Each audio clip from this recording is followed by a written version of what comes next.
Bonjour à tous et bienvenue à cette masterclass essentielle. Aujourd'hui, nous plongeons au cœur de la réglementation HSE au Maroc, spécifiquement l'édition industrielle. Ce cours est conçu pour les professionnels du secteur industriel et a pour objectif de transformer la conformité légale en une véritable performance opérationnelle. Au cours des prochaines minutes, nous allons décortiquer les lois clés, de la loi 65/99 au Code du travail jusqu'à la gestion pratique des accidents et des sanctions afin de garantir la sécurité de vos équipes et la pérennité de votre entreprise.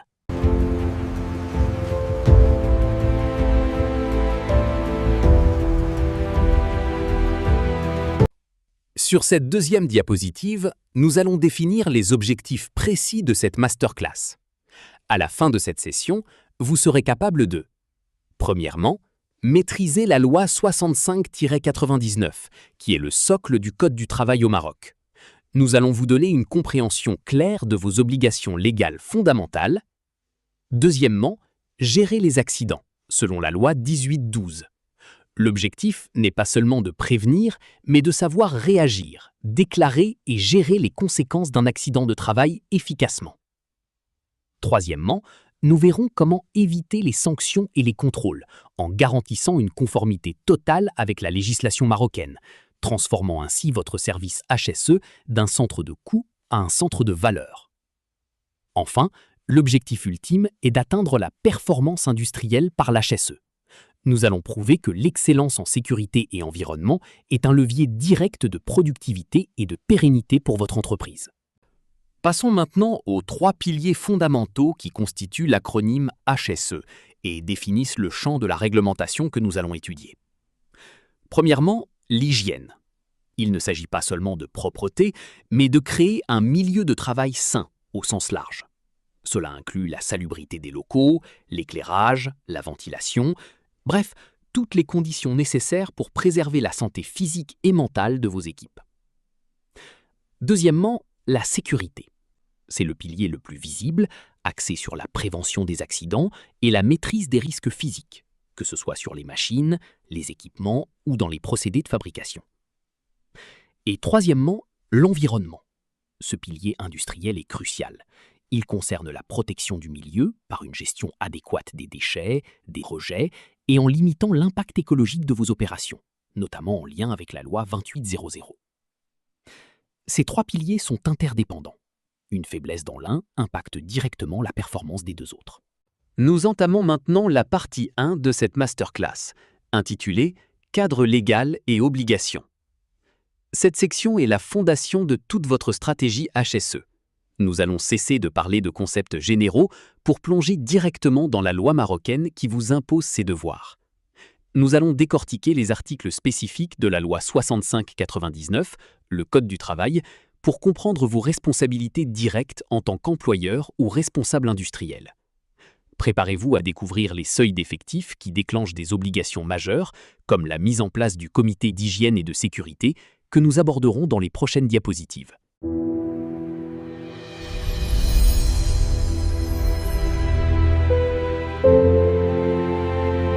Nous commençons par l'élément central, la loi 65/99. Il est crucial de comprendre que cette loi n'est pas juste un texte parmi d'autres. Elle est le véritable socle du Code du travail marocain en matière d'hygiène et de sécurité. C'est elle qui définit toutes les obligations minimales pour chaque employeur. Si vous ne respectez qu'une seule chose, ce doit être la loi 65/99. Concrètement, nous nous concentrons sur les articles 281 à 301. Ces articles forment le chapitre consacré aux dispositions générales sur la sécurité et la santé au travail. Ils couvrent tout, de l'obligation de salubrité des locaux, que nous allons voir juste après avec l'article 281, jusqu'aux obligations d'information et de formation du personnel. Considérez cette plage d'articles comme votre feuille de route légale pour la conformité HSE. L'article 281 est le point de départ de nos obligations légales. Il stipule que l'employeur doit veiller à la propreté et à la salubrité des locaux. Ce n'est pas une simple recommandation de bon sens, c'est une exigence légale. La salubrité des locaux est le premier geste de prévention. Concrètement, cela englobe plusieurs points critiques en milieu industriel. L'éclairage et la ventilation, Sont-ils suffisants pour les tâches effectuées?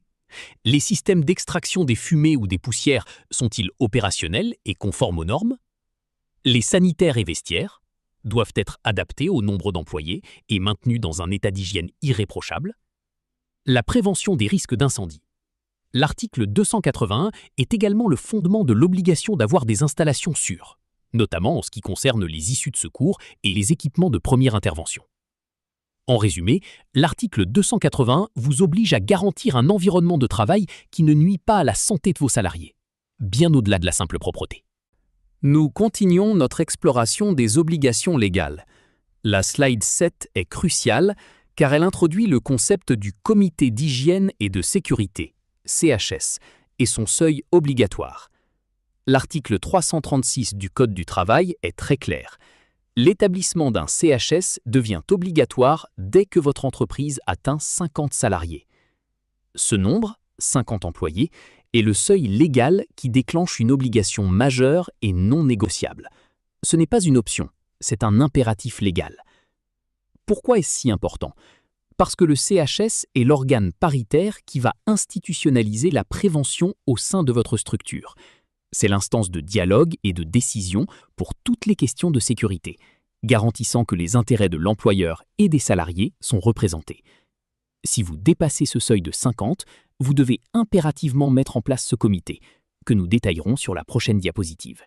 Maintenant que nous savons que le CHS est obligatoire, regardons qui le compose concrètement. La structure de ce comité est définie pour assurer une représentation équilibrée et une expertise technique. Premièrement, le président, qui est l'employeur lui-même.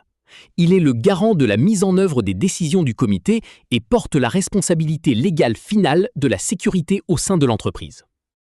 Deuxièmement, le chef sécurité. Il est souvent le secrétaire technique du comité. Son rôle est essentiel. Il prépare les réunions, compile les données d'accidentologie et s'assure du suivi technique des actions de prévention. Troisièmement, le médecin du travail. Il participe au CHS en tant que membre de droit et conseiller. Son rôle est purement préventif et consultatif, axé sur la santé des salariés et l'adaptation des postes de travail. Enfin, nous avons les délégués du personnel. La loi exige un minimum de 2 représentants des salariés, ils sont la voix du terrain. Ils remontent les préoccupations, participent aux enquêtes après un accident et votent les propositions d'amélioration. C'est cette diversité de rôles qui garantit l'efficacité et la légitimité du CHS au sein de votre structure. Nous abordons un autre point d'obligation majeur de l'employeur, la médecine du travail. Ce service est régi par les articles 304 et 305 du Code du travail marocain.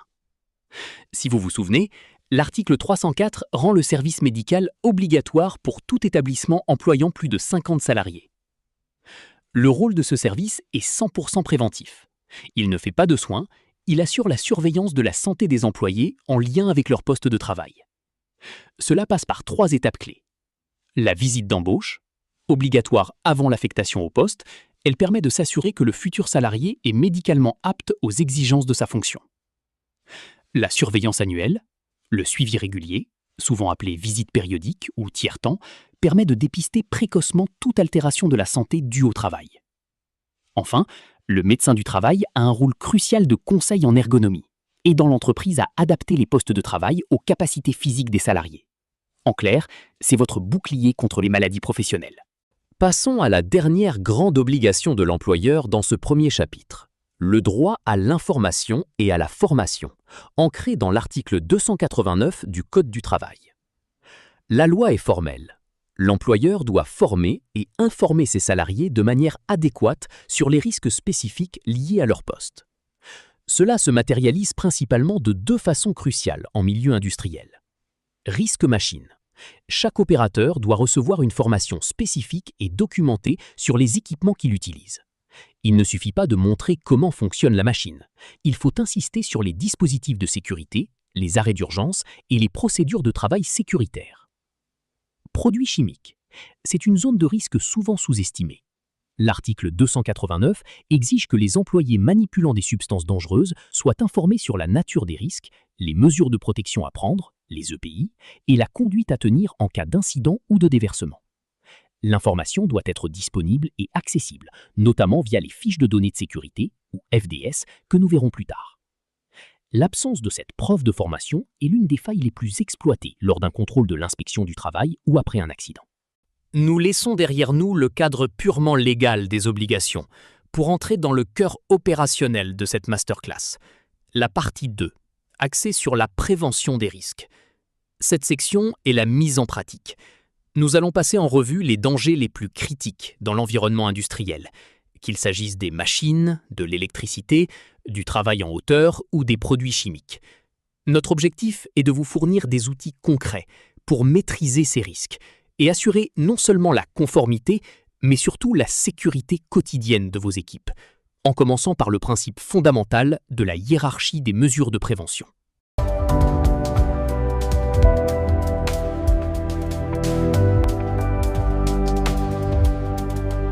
Cette diapositive est fondamentale pour comprendre la philosophie de la prévention des risques, la distinction entre les EPC et les EPI. La réglementation marocaine, comme toutes les normes internationales, impose une priorité absolue aux EPC, ou équipements de protection collective. Ces mesures visent à éliminer ou réduire le risque à la source, pour protéger l'ensemble du personnel en même temps. Les exemples types incluent l'isolation d'une zone dangereuse, les systèmes de ventilation efficaces pour les fumées, ou encore les carters de protection sur les machines. C'est la première ligne de défense. Ensuite seulement, lorsque le risque subsiste et ne peut être éliminé collectivement, on recourt aux EPI, les équipements de protection individuelle. Ce sont le dernier recours. Ils protègent l'individu lui-même, comme le casque, les gants ou les lunettes de sécurité. L'inspecteur du travail sera toujours très critique si vous ne proposez que des EPI, alors qu'une solution collective, EPC, était possible. N'oubliez jamais cette hiérarchie.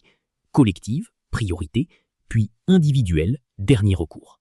Abordons le risque le plus fréquent en milieu de production, la sécurité machine. Cette diapositive est cruciale car elle renvoie directement à une obligation de l'article 282 du Code du travail marocain, qui stipule que les machines doivent être installées, réglées et entretenues de manière à garantir la sécurité maximale des travailleurs. L'article 282 exige la conformité de tous vos équipements. Concrètement, cela se traduit par une règle d'or, l'interdiction formelle de supprimer les carters et les dispositifs de sécurité. Les carters, les barrières immatérielles ou les dispositifs d'arrêt d'urgence sont des équipements de protection collective, EPC, prioritaires sur les EPI. Retirer un carter pour faciliter une tâche, même temporairement, est une infraction grave qui expose l'entreprise à la sanction et met immédiatement la vie du salarié en danger.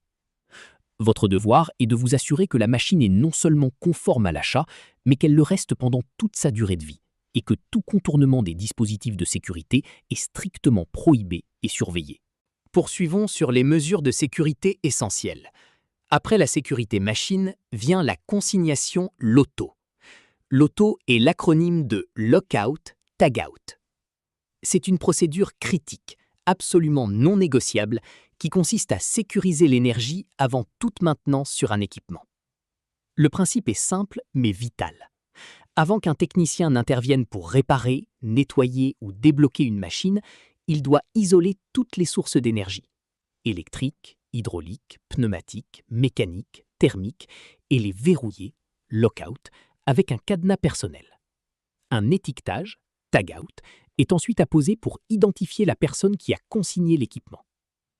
Ceci garantit que la machine ne pourra jamais être remise sous tension de manière inattendue ou accidentelle, protégeant ainsi le salarié contre les démarrages intempestifs ou la libération d'énergie résiduelle, qui sont des causes fréquentes d'accidents graves ou mortels.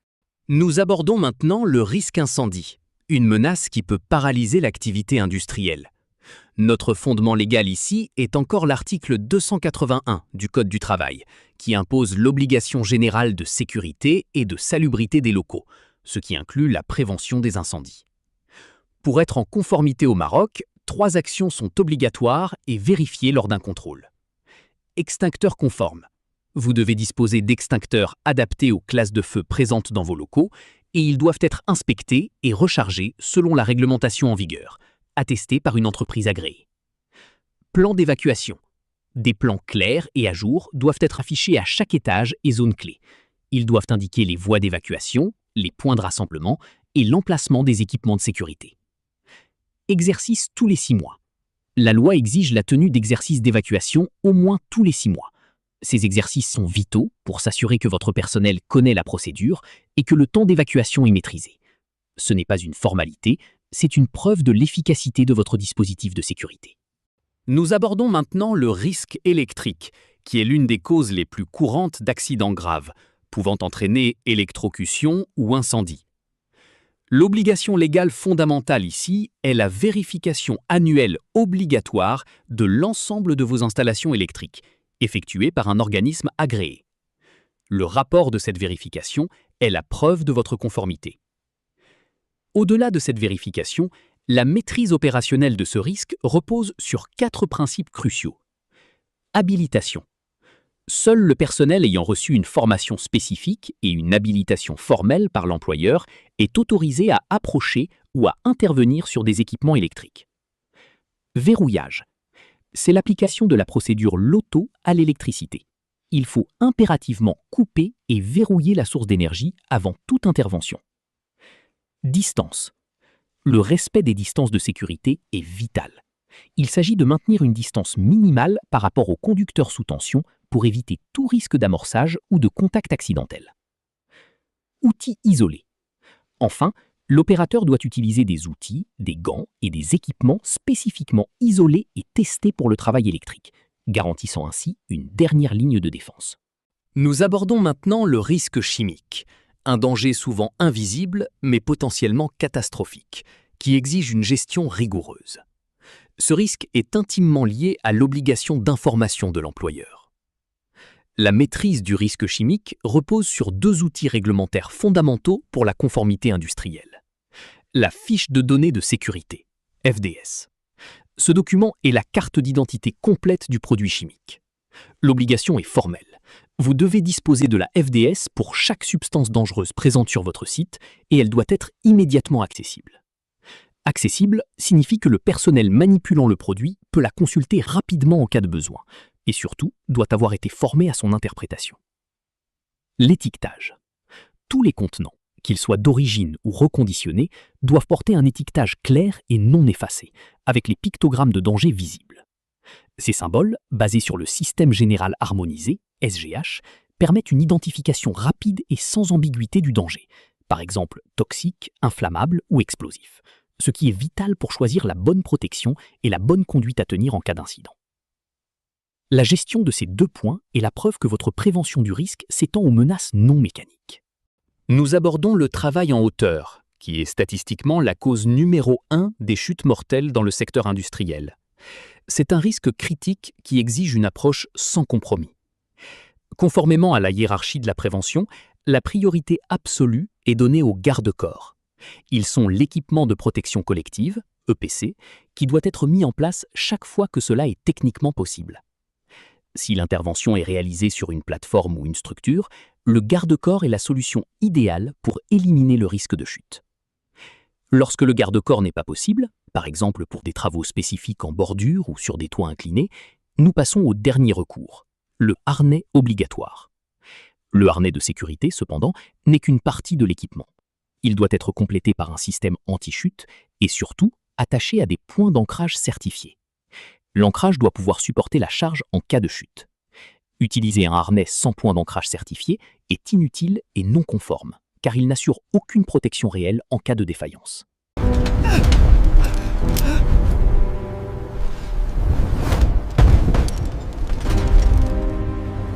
Nous arrivons au risque physique moins évident, mais tout aussi délétère pour la santé à long terme, le bruit et les vibrations.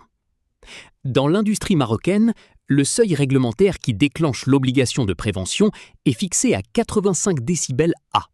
C'est le seuil d'alerte.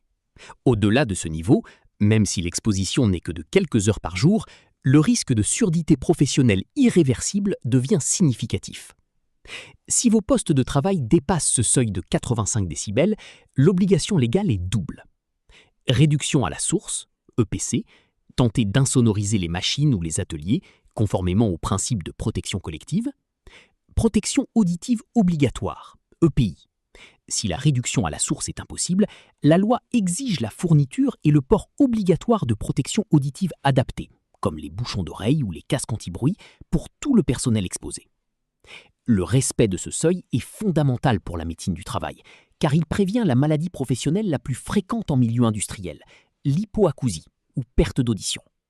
Nous terminons cette section sur la prévention des risques avec un sujet qui représente la majorité des arrêts de travail, la manutention et les troubles musculo-squelettiques, TMS. Les TMS, comme les lombalgies et les tendinites, sont la principale cause d'absentéisme et de maladies professionnelles. La prévention de ces troubles repose sur 4 principes fondamentaux que l'employeur doit enseigner à ses équipes. Le dos droit. Il est essentiel d'enseigner et de surveiller la technique de levage correcte. Il faut utiliser la force des jambes et maintenir la colonne vertébrale alignée pour éviter les blessures au dos. Le poids maximum. Il existe des seuils réglementaires et recommandés pour le poids maximal qu'un travailleur est autorisé à soulever. Au-delà d'une certaine charge, l'employeur a l'obligation de revoir la méthode de travail. L'aide mécanique. Toujours privilégier les équipements de protection collective. Cela signifie que si un chariot élévateur, un transpalette ou tout autre dispositif mécanique peut être utilisé, il doit être privilégié par rapport à la manutention manuelle. Les pauses. Enfin, des pauses régulières et suffisantes sont indispensables, surtout pour les tâches répétitives ou exigeantes physiquement. Elles permettent de rompre la répétition des mouvements et de prévenir la fatigue, qui mène aux erreurs et aux blessures. Maîtriser ces 4 points est la clé pour réduire drastiquement l'impact des TMS sur votre masse salariale et votre productivité. Nous passons maintenant à un segment essentiel, car il traite de l'événement le plus critique qu'une entreprise puisse rencontrer, les accidents de travail. Cette partie est intégralement régie par la loi 18-12, qui concerne l'indemnisation des victimes d'accidents de travail et de maladies professionnelles. Nous allons ici quitter le Code du travail, loi 65-99, pour nous concentrer sur le volet assurantiel et procédural. L'objectif est de vous garantir que, même en cas d'accident, votre entreprise gère la situation avec rigueur et conformité, en comprenant précisément ce qu'est un accident de travail au sens de la loi, quels sont les délais de déclaration impartis et comment sont gérées les indemnisations.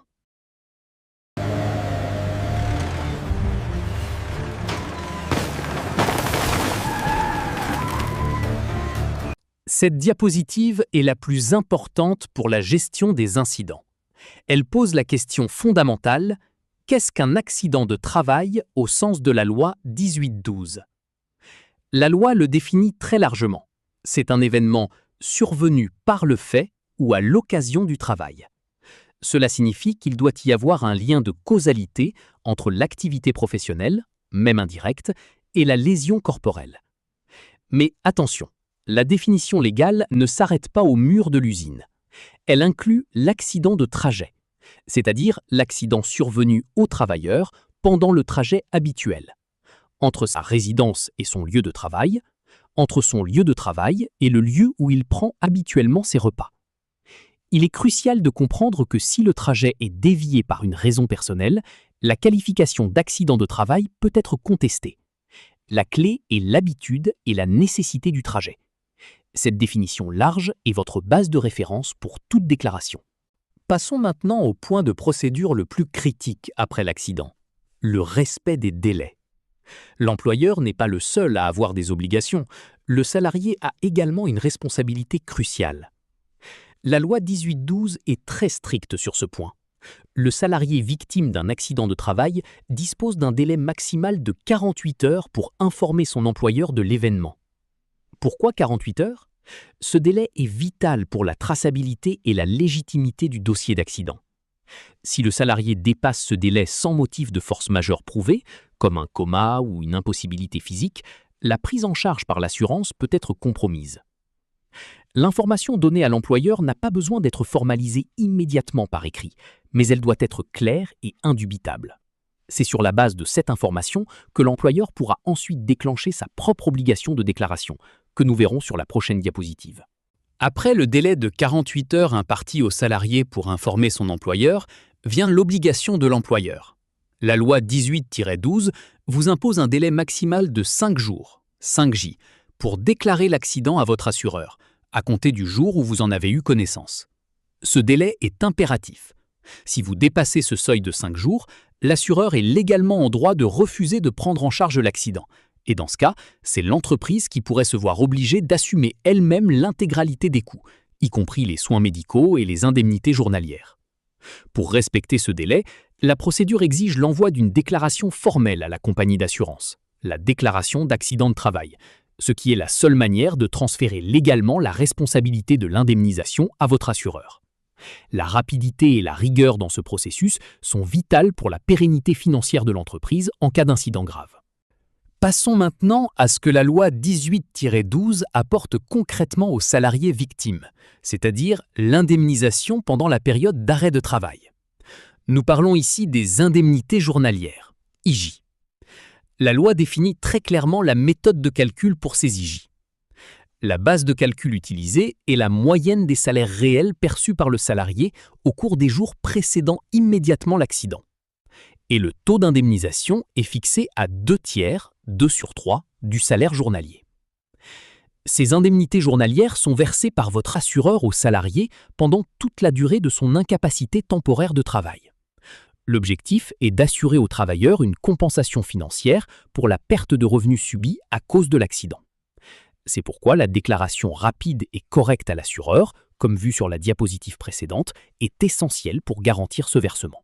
Nous arrivons à la phase finale de l'indemnisation pour un accident de travail, la gestion de l'incapacité permanente partielle, c'est-à-dire le dommage définitif qui subsiste après la consolidation de l'état de santé du salarié. La loi 18-12 introduit 2 seuils critiques pour déterminer le mode de compensation, basé sur le pourcentage d'incapacité. Si l'IPP est inférieur à 10%, la loi offre la possibilité d'un rachat en capital. Cela signifie que l'assureur peut proposer de verser à la victime une somme d'argent unique pour solder définitivement l'indemnisation. C'est souvent un choix pour les incapacités mineures qui ne perturbent pas significativement la carrière. Si l'IPP est supérieur à 10%, dans ce cas, la loi impose le versement d'une rente à vie. L'indemnisation prend la forme d'un paiement périodique, mensuel ou trimestriel, qui sera versé au salarié jusqu'à son décès.